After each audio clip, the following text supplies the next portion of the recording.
Welcome to V&M Breakouts. I'm JD Henning. This week I have 5 slides for you, and we're in the middle of week 31. I'm going to start off by reviewing some prior stocks that I've shared with you. Beyond from the negative forensic July portfolio, it's now up 32.7% from the strong breakout that I showed originally. Kellogg in the growth and dividend July is a strong defensive stock with good dividends. It's only up 3%, but holding its own. Again, from the negative forensic July portfolio shared in the previous video was GTHX, healthcare stock, and it's up 68.9%, and it's well on its way to reaching the target that I talked about last time. And lastly, I discussed Soxol, the 3X Semiconductor Bull Fund, and that that fund is in breakout conditions since the news about the CHIP Act passed, and there's stimulus coming that way. And even though some of the key semiconductor stocks missed earnings, it's doing extremely well. And from the July 19th momentum gauge signal, Soxol is the leading bull fund. It's up 27.14%.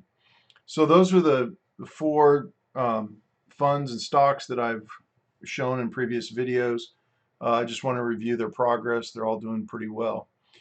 Now I want to get into the market condition and what we're looking at. We have the SPY S&P 500 index fund, and it's in breakout condition. What I have here is a little inlay of the S&P 500 momentum gauges. And on July 19th, we got a positive signal, which corresponds to this arrow here. And it actually broke out above the 390 resistance level here and is on its way to testing the 415 level that we forecasted last time. Now, this is a key resistance point, and it was very strong back here on June 10th when we got the negative signal, and it's fully recovered.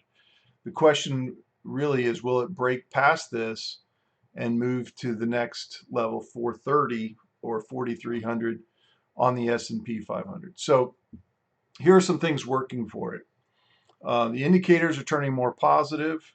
They're coming off oversold levels and back at the lowest levels on the money flow since the COVID correction back here in 2020. So that's a positive indicator. You can see that the ADX line is not cross positive, but it's favorable, and RSI is positive. So we want to see a confirmation above 415 resistance with the indicators moving more positively. We don't want to see it go back below 400. So there's a good chance that in this bullish stair step, it could come back down and touch 400 and then go up again towards 4,300. You can see that it rarely moves in straight lines. So those are some of the risks of the pattern. But if it clears 415 like it did just barely today, that's a very early positive signal that we could see more positive momentum. And again, the gauges remain very positive here with very low negative values. So we want to see that continue. And I have a closer look at it. What I show here is just the time period from the negative June 9th signal on the S&P gauges to the positive July 19th signal here.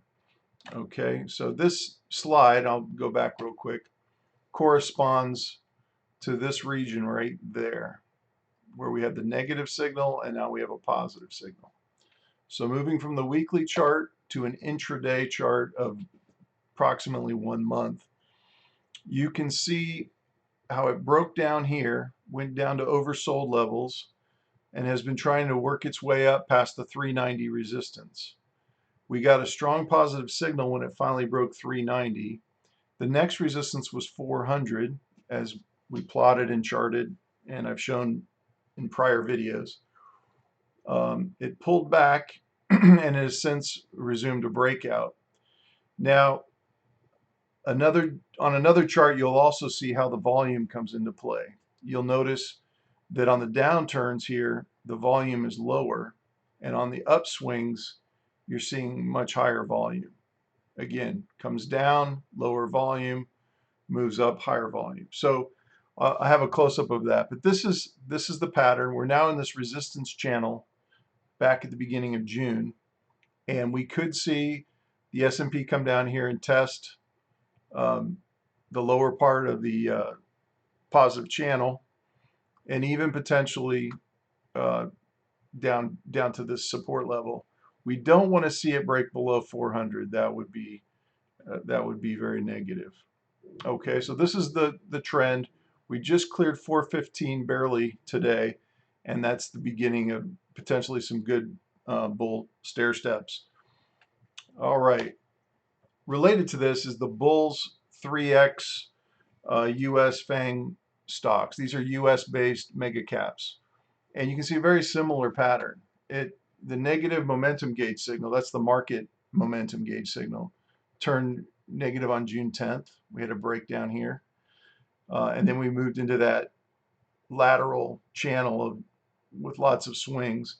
We didn't get a confirmation on the momentum gauges until July 19th. And that corresponded to the breakout here on the 20th above $5 a share. Again, it pulled back and then has since worked its way higher. What you'll notice here is I've highlighted the volume for the declines, it drops, and the volume for the gains, you can see it really picking up. So that's a very bullish signal that we're seeing much more money coming into the market. Buyers are very active.